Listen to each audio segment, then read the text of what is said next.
అది మన సాంప్రదాయం, మన సంస్కృతి. ముఖ్యంగా మన ఉత్తరాంధ్ర ప్రాంత ప్రజలు చాలా మంచివారు, సాంప్రదాయాలను పాటిస్తున్నటువంటి వారు. సో మరి వారు మనకి ఇచ్చిన తర్వాత మనం కూడా వారికి ఏదైనా తిరిగి ఇవ్వాలి కదా అని చెప్పి ఆలోచన చేసినప్పుడు మా గ్రామం, అంటే నేను పుట్టి పెరిగినటువంటి మా మింది గ్రామంలో చాలామంది శాలివాహన సంఘానికి సంబంధించినటువంటి కుమ్మర్లు చాలామంది మా గ్రామంలో మాతో పాటు కలిసి మా కుటుంబ సభ్యులా నివసిస్తుంటారు. ముఖ్యంగా ఏదైనా ఇచ్చినప్పుడు మన ప్రాంతం, మన మట్టితో తయారు చేసినటువంటి ఒక కుండలో వారికి ఇవ్వాల్సినటువంటి దాన్ని తిరిగి ఇచ్చేద్దామనేటువంటి ఉద్దేశంతో వారు ఎంతగానో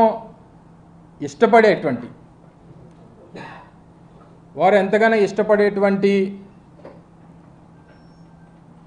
ఈ పప్పుని ఈ ప్రాంత మట్టితో తయారు చేసినటువంటి ఈ మట్టి కుండలో మా ప్రాంత శాలివాహనుడు, మా కుమ్మరి సోదరుడు తయారు చేసినటువంటి ఈ మట్టి కుండలో పెట్టి ఇక్కడ ఉన్నటువంటి వారు ఎవరన్నా సాహసం చేసి వారికి తీసుకెళ్ళి ఇవ్వగలిగితే మీరు ఇవ్వండి, లేకపోతే వారే పరిగెట్టుకొని వచ్చి దానికి ఆయనకి ఇష్టమైనటువంటి ఐటెం కాబట్టి నేనే వచ్చి తీసుకెళ్తానంటే తీసుకెళ్ళమనండి, ఎక్కడే ఉంచుతాను దీన్ని. కాకపోతే ఈ పప్పుతో పాటు ఇందులో కాస్త ఉప్పు కారం కూడా కలిపా. కేవలం ముద్దపప్పు అయితే సరిపోదు వారికి. కాస్త ఉత్తరాంధ్ర ప్రాంతం అనేక సందర్భాల్లో ఆ పార్టీకి, తెలుగుదేశం పార్టీ అధికారంలోకి రావడానికి కారణమైనటువంటి ఉత్తరాంధ్ర ప్రాంతం గురించి ఏ రోజు కూడా ఆలోచన చేయనటువంటి తండ్రి కొడుకులు ఇప్పుడు వచ్చి ఈ ప్రాంతం మీద ప్రేమ ఉన్నట్టు, ఈ ప్రాంతం అంటే అభిమానం ఉన్నట్టు, ఈ ప్రాంతానికి ఏదో భవిష్యత్తును ఇచ్చేస్తామన్నట్టు చెప్పేటువంటి మాటలు సిగ్గు, లజ్జ, ఏ రకమైనటువంటి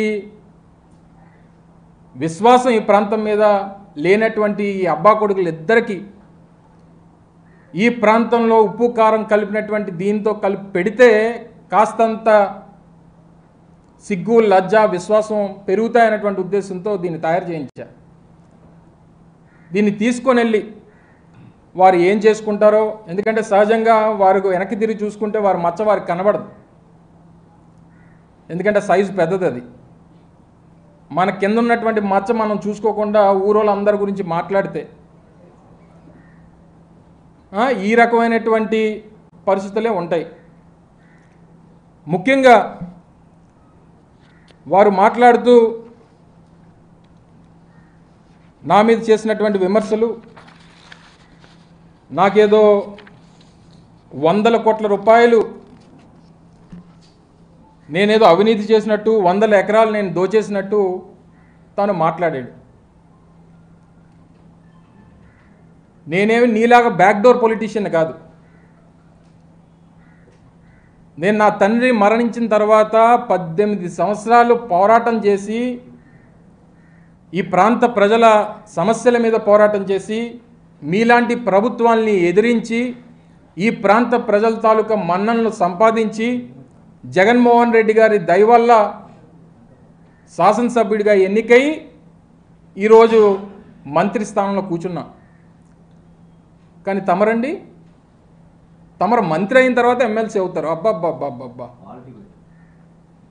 తమరు మంత్రి అయ్యి తర్వాత ఎమ్మెల్సీ అవుతారు. తర్వాత ఎమ్మెల్సీ అయ్యి ఎన్నికలకి వెళ్ళి ఎమ్మెల్యేగా ఓడిపోతారు. తమరు తాలూకా రాజకీయం అది. ఒక మాజీ ముఖ్యమంత్రి కొడుకు, ఆయన పోటీ చేసేటువంటి సమయానికి ఆయన ముఖ్యమంత్రి కొడుకు శాసనసభ్యుడిగా ఓడిపోతాడు.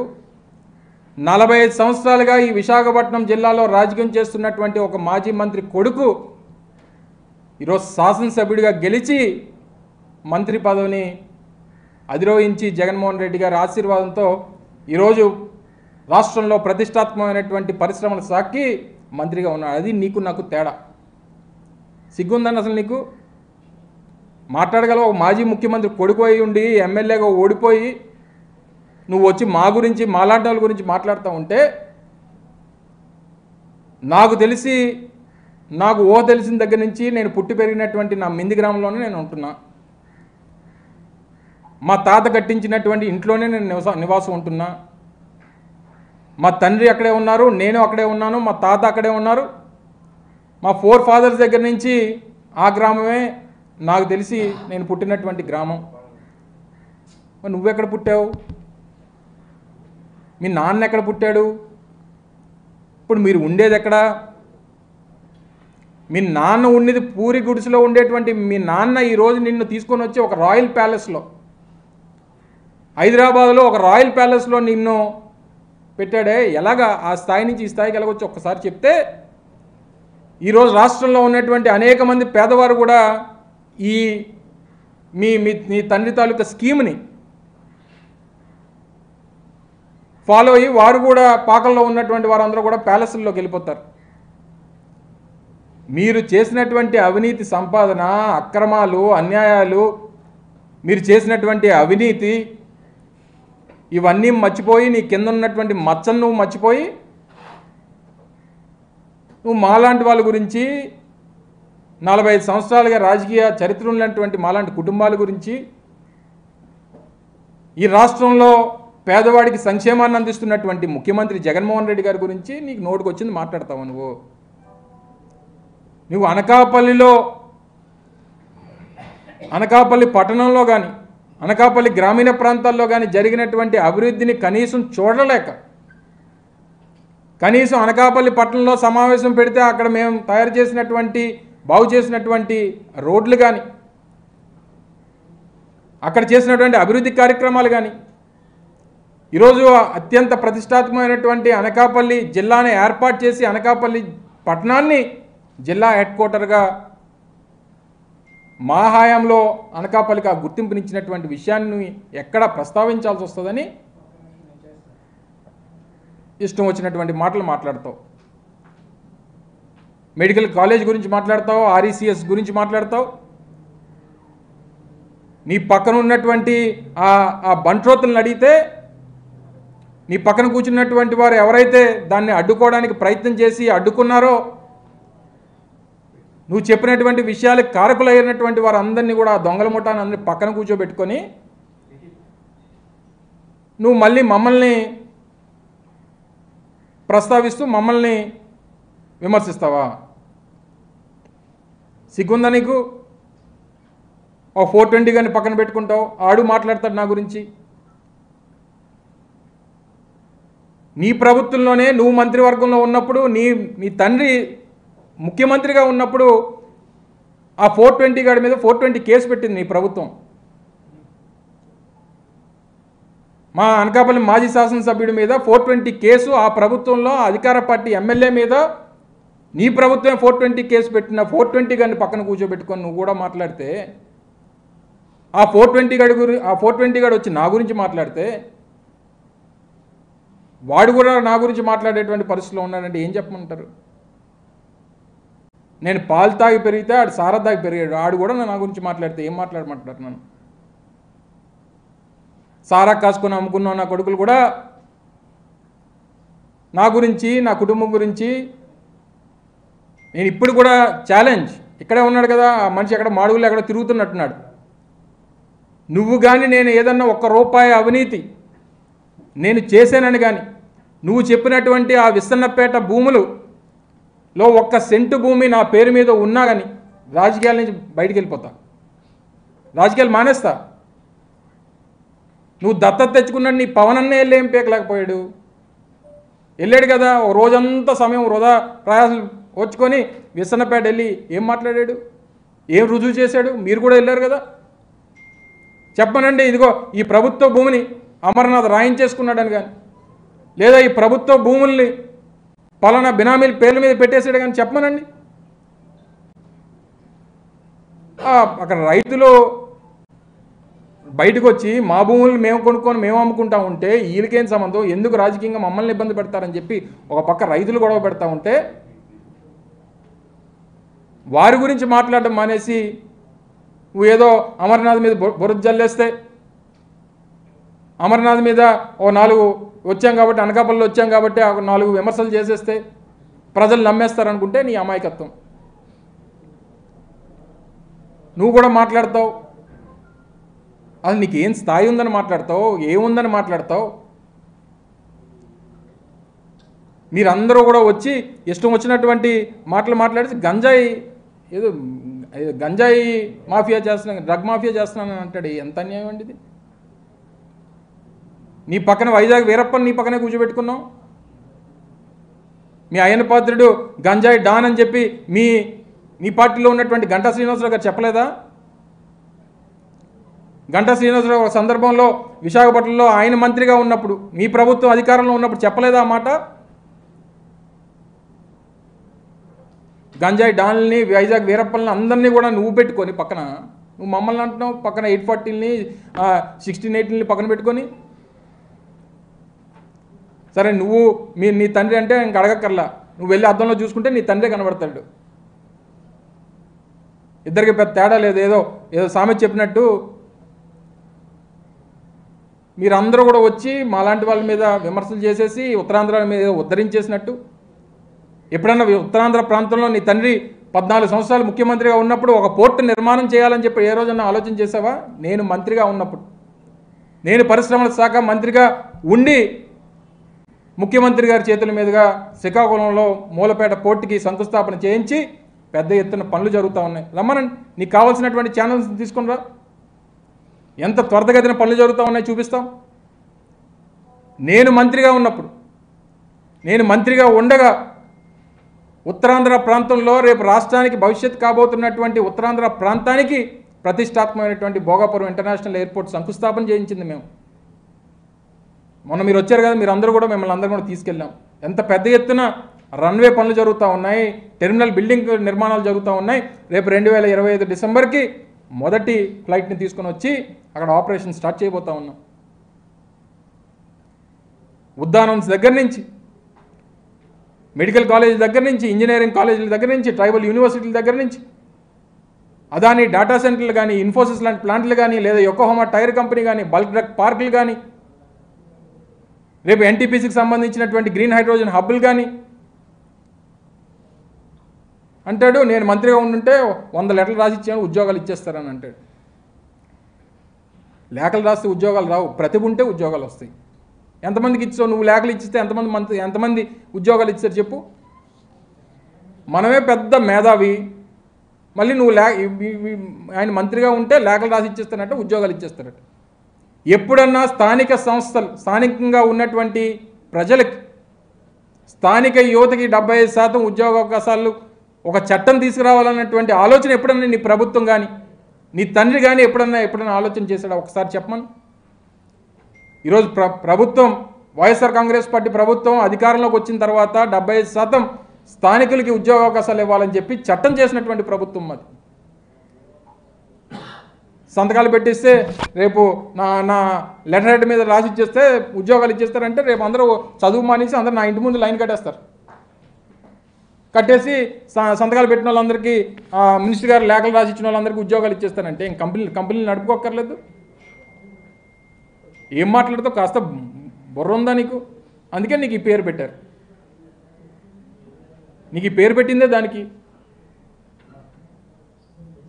ఇష్టం వచ్చినటువంటి మాటలు. నేను ఏదో మాట్లాడుతూ మళ్ళీ జగన్మోహన్ రెడ్డి గారి కుటుంబ సభ్యులు జగన్మోహన్ రెడ్డి గారు విమర్శలు చేస్తున్నారు, వాళ్ళ కుటుంబ సభ్యులనే సరిగ్గా చూసుకోలేకపోతున్నాడు అనేటువంటి మాట మాట్లాడాడు. చెప్పు, నీకు మీ తాత నందమూరి తారక రామారావు గారు నీ తండ్రి గురించి ఏం చెప్పారు ఒకసారి చెప్పు. లేదా మీ తాతగారు ప్రేమించి పెళ్లి చేసుకున్నటువంటి మీ అమ్మమ్మ గారు అయినటువంటి లక్ష్మీపార్వతి గారు మీ నాన్నగారి గురించి ఏం చెప్పారు ఒక్కసారి చెప్పు. లేదా మీ అమ్మగారితో తోబుట్టుగా పుట్టినటువంటి మీ మామ నందమూరి హరికృష్ణ గారు నీ తండ్రి గురించి ఏం చెప్పారు ఒక్కసారి చెప్పిన ఆయన. లేదా మీ పెదనాన్నగారు దగ్గుబాటి వెంకటేశ్వరరావు గారు ఆయన రాసుకున్నటువంటి పుస్తకంలో నీ తండ్రి గురించి ఏం రాశారు ఒకసారి చెప్పు. లేదా మీ పెద్దమ్మ పురంధేశ్వరి గారు మీ నాన్నగారి గురించి ఏం మాట్లాడారో ఒకసారి సెలవిస్తావా. లేదా నువ్వు దత్తత తెచ్చుకున్నట్టు మీ పవనన్నయ్య, ఇప్పుడు ఎక్కడా లేనటువంటి ప్రేమ పుట్టుకొచ్చి పవనన్న ఎప్పుడన్నా పిలిచావా? మీ ఇంట్లో ఏమన్నా పవనన్న అని పిలుస్తున్నాడు. పోనా దత్తత తెచ్చుకున్నటువంటి ఆ పవనన్నయ్యకి మీ నాన్న గురించి మాట్లాడినటువంటి మాటలు ఒకసారి గుర్తెచ్చుకుంటావా? ఇప్పుడు మీ ఇంట్లో తోబుట్టువు కదా నీకు పవన్ అన్నయ్య, మీ పవన్ అన్నయ్య గారు మీ నాన్నగారి గురించి ఏం చెప్పారు ఒకసారి గుర్తెచ్చుకున్నా? మీ సొంత చిన్నాన్న రామ్మూర్తి నాయుడు నీ తండ్రి గురించి ఏం చెప్పాడు ఒకసారి చెప్పు, ఒకసారి ప్రజలకు చెప్పు ఇవన్నీ. ఇంకా మీ పెద్దమ్మ పురంధేశ్వరి గారికి రాజకీయంగా పదవినిచ్చి ఎంపీని చేసి కేంద్ర మంత్రిని చేసినటువంటి చరిత్ర రాజశేఖర రెడ్డి గారికి దక్కుతుంది. ఎప్పుడన్నా మీ నాన్న అనుకున్నాడా వదిన గారిని ఎప్పుడన్నా ఎంపీ ఇచ్చి ఎన్డీఏలో ఉన్నప్పుడు కలిసి ఆవిడని మంత్రిని చేద్దాం అన్నటువంటి ఆలోచన ఎప్పుడన్నా చేశాడా? నువ్వు కుటుంబ సభ్యుల గురించి, కుటుంబ సభ్యుల బంధుత్వాల గురించి, బంధాల గురించి సిగ్గులేదు మాట్లాడడానికి నీకు? ఏం మాట్లాడుతున్నావు నువ్వు అసలు? నువ్వు ఐటీ మంత్రిగా ఉన్నప్పుడు ఈ రాష్ట్రంలో ఎగుమతులు కేవలం 900 కోట్ల రూపాయలు మాత్రమే ఐటీ ఎగుమతులు ఉంటే, మేము ప్రభుత్వంలోకి వచ్చిన తర్వాత ఈరోజు కేంద్ర ప్రభుత్వం ఇచ్చినటువంటి లెక్కల ప్రకారం 2500 కోట్ల రూపాయల ఐటీ ఎగుమతులు ఈరోజు చేస్తూ ఉన్నాం రాష్ట్రం నుంచి. నువ్వు బాగా చేసినట్ట, మేము బాగా చేసినట్ట? ఈరోజు 250 ఐటీ కంపెనీలు ఒక్క విశాఖపట్నంలో పనిచేస్తూ ఉన్నాయి. ప్రతిష్టాత్మకమైనటువంటి ఇన్ఫోసిస్ సంస్థని ఈరోజు విశాఖపట్నం తీసుకొచ్చినటువంటి చరిత్ర మాది. రాష్ట్రంలో దాదాపు 70-80 వేల మంది ఐటీ ఉద్యోగస్తులు రాష్ట్రంలో ఇతర ప్రాంతాలతో కలిపి ఈరోజు ఐటీ ఉద్యోగస్తులు పనిచేస్తూ ఉన్నారు. ఒక్కొక్క సందర్భంలో మీరు గుర్తుందో లేదో, 2017లో ఆయన ఐటీ శాఖ మంత్రిగా ఉన్నప్పుడు విశాఖపట్నంలో ఒక పత్రికా సమావేశంలో ఆయనే చెప్పాడు, విశాఖపట్నానికి ఐటీ సంస్థలు రావు, ఇక్కడ ఏమీ లేదు, ఇక్కడ ఇకోసిస్టమ్ లేదు, ఇక్కడ వచ్చేదానికి ఎవరో ఇంట్రెస్ట్ చూపించట్లేదు అన్నటువంటి మాట ఈ మనిషి చెప్పాడు. ఆ పేపర్ క్లిప్పింగ్ కూడా కావాలంటే నీకు పంపిస్తా. ఈ రకమైనటువంటి మాటలు మాట్లాడేసి ఏదో విమర్శ చేసేస్తే ప్రజలందరూ నమ్మేస్తారనుకుంటే, ఇక్కడ అమాయక ప్రజలు ఇంకా నీ మాటలు, నీ తండ్రి మాటలు నమ్మి మోసపోయేటువంటి దానికి ఇంకా ఉత్తరాంధ్ర ప్రాంతంలో ప్రజలు కానీ, ముఖ్యంగా విశాఖపట్నం ప్రజలు కానీ సిద్ధంగా లేరు అనేటువంటి విషయాన్ని గమనించమని, ఇప్పటికన్నా నోరు జాగ్రత్తగా పెట్టుకొని మాట్లాడకపోతే ఏమనంటే ఎర్రబుక్కు అంటావు. నీ జీవితంలో ఆ పుస్తకం తెరిచేటువంటి రోజు కూడా రాదు. నీ జీవితంలో నీకు నీ తండ్రికి ఎప్పటికీ ఆ ఎర్ర పుస్తకం కనీసం మొదటి పేజీ కూడా తెరిచేటువంటి రోజు రాదు. అది నువ్వు మడిచి ఎక్కడో పెట్టుకోవడం తప్ప. నీ కుర్చీని ఇప్పటికే మడత పెట్టేశాం, 2019లో మీ నాన్న కుర్చీని మడత పెట్టేశాం. రేపు నీ పుస్తకాన్ని కూడా నువ్వు మడిచి ఎక్కడ పెట్టుకోవాలో అక్కడ పెట్టుకో, కావాల్సినంత ఉంది నీకు. ఇంకా ఇక్కడైనా నువ్వు ఎంత సీరియస్గా డైలాగులు చెప్దామన్నా, ఎంత సీరియస్గా మా మీద విమర్శలు చేద్దామన్నా, నిన్ను చూసి ఆ సీరియస్నెస్ మాకు రావట్లేదు. అంత కామెడీ ఫేస్ మంది. దయచేసి ఈ తప్పుడు రాతలో ఎవడో ఇచ్చినటువంటి 4 పదాలు స్పష్టంగా పలకవయ్యా. నువ్వు పెట్టినటువంటి సమావేశం పేరు చెప్పు ఏంటో. నువ్వు నేను చెప్పడం కాదు, ఆయన చెప్పమను. మనం డెంగ్యూ జ్వరాలు అని చెప్పమను, చెప్పగలడేమో. ఏమో ఆయన ఏమంటాడు, ఆయన అడుగు, నన్ను ఏమని చెప్పమంటావు. సో ఈ కనీసం నోరు తిరగనటువంటి నువ్వు కూడా మా గురించి మాట్లాడితే ఏం సమాధానం చెప్తాం?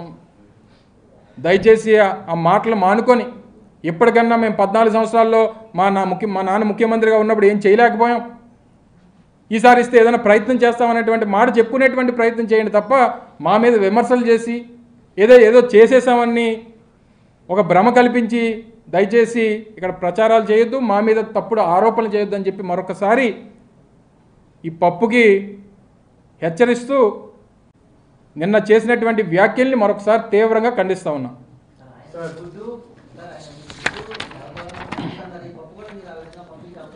సరే, దీన్ని చూస్తే ఆయన పరిగెడు వస్తానులే.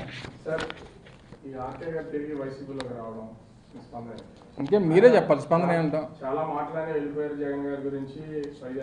ఇప్పుడు కనీసం షర్మిల గారికి ఇన్ఫర్మేషన్ కూడా లేకుండా తిరిగి పార్టీలోకి వచ్చారు. అంటే ఏమన్నా వ్యాపారాలు అవి ఇవి ఏమన్నా ఇబ్బందులు ఏముంటాయి? ఉన్నాయా? వ్యాపారాలు ఏమన్నా ఇస్తారని ఆశపడడం వాళ్ళు వస్తారా? అది ఆయన అడగాలి నువ్వు. ఏదేమైనప్పటికీ జగన్మోహన్ రెడ్డి గారి నాయకత్వం, జగన్మోహన్ రెడ్డి గారికి వస్తున్నటువంటి స్పందన. ఎందుకంటే జగన్మోహన్ రెడ్డి గారు నాకు తెలిసి గడిచినటువంటి ఈ 58 మాసాలుగా అనేక ప్రభుత్వ కార్యక్రమాల్లో పాల్గొన్నటువంటి సందర్భాలను మనం చూసాం. కానీ పార్టీ కార్యక్రమాల్లో పాల్గొన్నప్పుడు వస్తున్నటువంటి స్పందనని మనం భీమిలి సభ దగ్గర నుంచి, తర్వాత జరిగినటువంటి దెందులూరు సభ దగ్గర నుంచి, నిన్న కాక మొన్న జరిగినటువంటి రాప్తాడు సభ చూసిన తర్వాత అది జగన్మోహన్ రెడ్డి గారి మీద ప్రజలకి, సామాన్యుడికి ఉన్నటువంటి అభిమానం ఏంటో, ఆయన రోడ్డు ఎక్కితే వచ్చేటువంటి స్పందన ఏంటో క్లియర్గా కనబడతా ఉంది. సో ఒకరిద్దరు ఎవరన్నా తప్పిదం చేసినా, లేదా ఆ క్షణికావేశంలో తీసుకున్నటువంటి నిర్ణయాల్ని వారు సమీక్షించుకొని తీసుకునేటువంటి నిర్ణయాల్లో భాగంగా చూడాలి తప్ప దీన్ని పెద్దగా ఏదో జరిగిపోయింది, మళ్ళీ ఏదో ఇంకొక ఉపద్రవం వచ్చి పడిపోయింది అనేటువంటి దానికి చూడాల్సినటువంటి పని లేదనేటువంటిది నా అభిప్రాయం.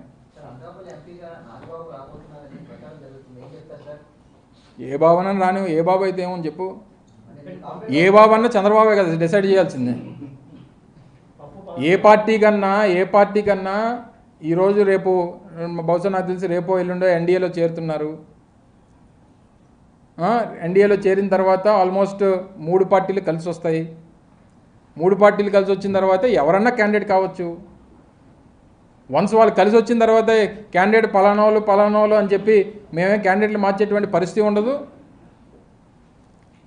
లేదా ఎవరో పలానాలు వచ్చేస్తున్నారమ్మో ఏదో అయిపోతుంది, అమ్మో బ్రహ్మాండం బద్దలైపోతుంది అనేటువంటి పరిస్థితి కూడా మా దగ్గర ఉండదు. మేము రొటీన్గా మేము ఏమైతే నిర్ణయాలు తీసుకుంటామో ఆ నిర్ణయం మేము తీసుకునేటువంటి కార్యక్రమం చేస్తాం.